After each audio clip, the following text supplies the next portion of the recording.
এই যে গাইজ আজকে বাসমতি চালের ভাত রান্না করেছি, অনেক গ্রান, অনেক সুন্দর বাসমতি চালের ভাত।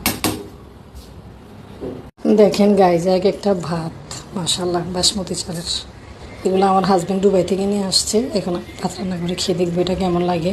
বড় রুই মাছ রান্না করবো, সাথে এটা দিয়ে ভাত খাবো আজকে। বড় কালীবাউস মাছ দিয়ে আজকে ভাজবো না, কষিয়ে রান্না করব। কাজের অনেক চাপ, ভাজাভাজি সময় নাই।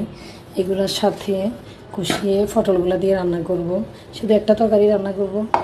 এ তো আমি মাছগুলো ধুয়ে নিয়েছি, পটলগুলো ধুয়ে নিয়েছি। এখন রান্না করব ফ্রোজিং করা ডিপ ফ্রিজের কাঁচামরিচ এবং কি পেঁয়াজ। ডিপ ফ্রিজের পেঁয়াজ দিয়ে রান্না করব। অনেকগুলো করে পেঁয়াজ কেটে রেখে দিয়েছি। এইভাবে করে দিয়ে দিলে অনেক সুন্দর সিদ্ধ হয়ে যায়। আর এই তো কাঁচামরিচগুলো একেবারে জন্য দিয়ে দিয়েছি। এরকম করে আরও অনেকগুলো কাঁচামরিচ দিয়ে দিব।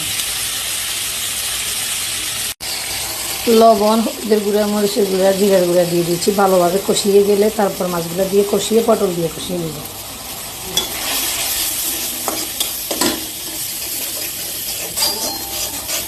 ঝোলগুলোর বলক আসলে মাছগুলো দিয়ে দিব। বলক এসেছে, এখন মাছগুলো দিয়ে দিব।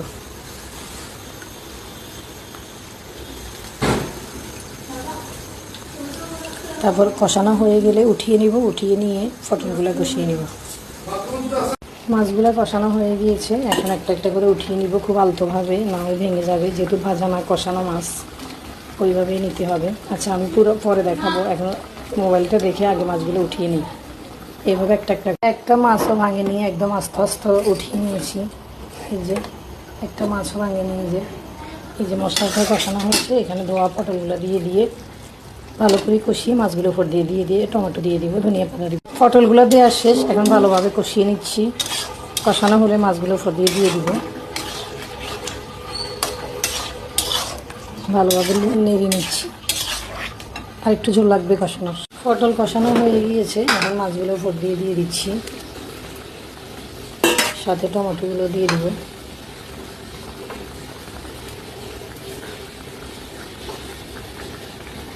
এদিকে ভাতটা হয়ে গিয়েছে। আজকে আমি বাসমতি চাল রান্না করেছি। বাসমতি চালের ভাতগুলোর এত গ্রাম, এক একটা ভাত কত লম্বা, এই যে কত লম্বা সাইজের ভাত। এই যে এখানে একটা ভাত। পটল আর মাছ কষানো হয়ে গিয়েছে, এখন একটু রান্নার জল দিয়ে দিব অল্প করে। তারপর হয়ে আসলে ধনিয়া দিয়ে নামিয়ে নিব। কেমন হয়েছে আমার কষানো মাছ দিয়ে পটল রান্না দেখতে অবশ্যই কমেন্টে বলবেন। গাইজ, আমার তরকারি ফাইনালি হয়ে গিয়েছে, এখন ধনিয়া পাতা দিয়ে নামিয়ে নিব। ধনিয়া পাতার গ্রানটা অনেক ভালো লাগবে, একদম কচকচা সবুজ কালার।